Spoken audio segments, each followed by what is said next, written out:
Electric cars are not the solution. The Tesla caught on fire inside of the garage here.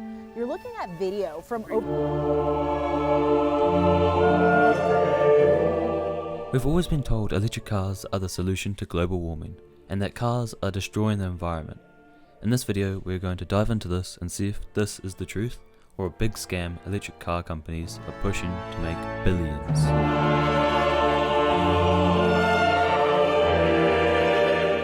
In this video, we're looking into these points. Are EVs good for the environment? Are they cheaper to run than petrol cars? What other options do we have? This is an important question as many countries are pushing the belief that gas cars are harmful to the environment and are forcefully stopping companies from making petrol cars in the future. So far, 17 countries have announced 100% zero-emission vehicle targets or to phase out internal combustion engine vehicles by 2050. Are electric cars good for the environment? The first main selling point for electric cars is that they are much better for the environment. Now let's first look at their side of the argument. Electric vehicles offer opportunities for emission savings. This is because, contrary to the manufacturing process, they generate very little emissions over their lifetime, especially when compared to conventional vehicles. The argument is that although they cause a lot of damage to the environment when they are manufactured, after driving the car enough, it will end up being less CO2 emissions than a gas car over their lifetime. Let's see if this is true. According to the EPA website, a typical passenger vehicle emits about 4.6 metric tons of carbon dioxide per year. This obviously depends on the make of the car and how much it gets driven.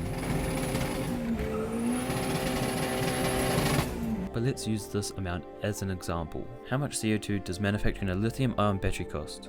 For illustration, the Tesla Model 3 holds an 80 kilowatt lithium-ion battery. CO2 emissions for manufacturing that battery would range between 2,400 kgs, almost 2.5 metric tons, and 16,000 kgs, 16 metric tons. This has a medium amount of 9.25 metric tons. So according to their measurements, it would take at least 2 years for the electric car to be equal in CO2 emissions, or around 100,000 miles, which is 161,000 kilometers. A Tesla battery is said to only last just over 300,000 miles, 482,800 kilometers, before being needed to replace. This is just comparing the lithium-ion battery to the fuel consumption of a car. I'm not comparing the CO2 consumption of the actual cars being built and the engine, as they both have them. 2 years doesn't seem bad, but this isn't including where the EV is getting electricity from. In fact, for the US, about 79% of the nation's energy comes from fossil fuels, 8% from nuclear, and 13.1% from renewable sources. In 2022, fossil fuels accounted for 63% of the total electricity generation in China. As well as this, there is also having to replace the battery every 10 to 15 years, which means up to 16 metric tons every 10 to 15 years. So, are they actually better for the environment? I'll let you decide. Are electric cars cheaper than petrol cars? They are supposedly meant to be better for the environment, but are they actually cheaper? According to kellybluebook.com, the average transaction price for electric cars was $53,469 in July 2023 versus gas-powered vehicles at $48,334. This is the upfront cost. What about the per mile/kilometer? In the US, on average it costs 7.92 euros, or 10 USD per 100 miles, or 161 kilometers. And for electric cars, it costs 3.17 euros, or 4 USD per 100 miles, or 161 kilometers. So yes, it is cheaper to charge up an electric car compared to a fuel car, but we're still forgetting the maintenance of an electric car, which is every 10 to 15 years, you'll most likely need to replace the battery, which can cost up to $20,000 USD, almost half the price of the car. And this is if you're taking good care of your battery health. If you're just doing drag races at the red light in your Tesla Model S Plaid every day, don't expect your battery to maintain its health long at all. What other options do we have? Alternatives for fuel include ethanol flex fuel vehicles, hydrogen fuel cell vehicles, and natural gas vehicles. Although these are great options, they just aren't ready to go mainstream at this time. This is my personal opinion, but we should keep driving our old vehicles. Rather than buying a brand new electric car, I would say driving our old cars is still more sustainable than just throwing out our old cars.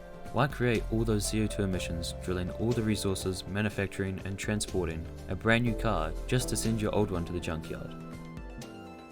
Here are some concerns people have about EVs. Can the power grid even handle everyone switching to EV cars? Likely not, and that would mean that they would have to generate more electricity, which means they have to start cooking more coal, which means more CO2. This is not the solution. So, in conclusion, I believe that electric cars are not the solution. There are many ways to help reduce CO2 emissions, but buying a brand new electric car is just not the solution. And even if the majority of people converted over to electric cars, it would still only reduce the CO2 emissions by 10%. And there are so many other types of vehicles that use fossil fuels, such as all the mining equipment that is literally used to mine lithium batteries. So I believe there isn't a better solution than petrol vehicles at this time. So the best thing that we can do to help the environment and reduce our carbon footprint is to keep our old petrol cars that still work perfectly and last much longer than EVs last. This is just my opinion. If you have a different idea about what we can do, please let me know in the comments. Make sure to subscribe for more topics just like this one.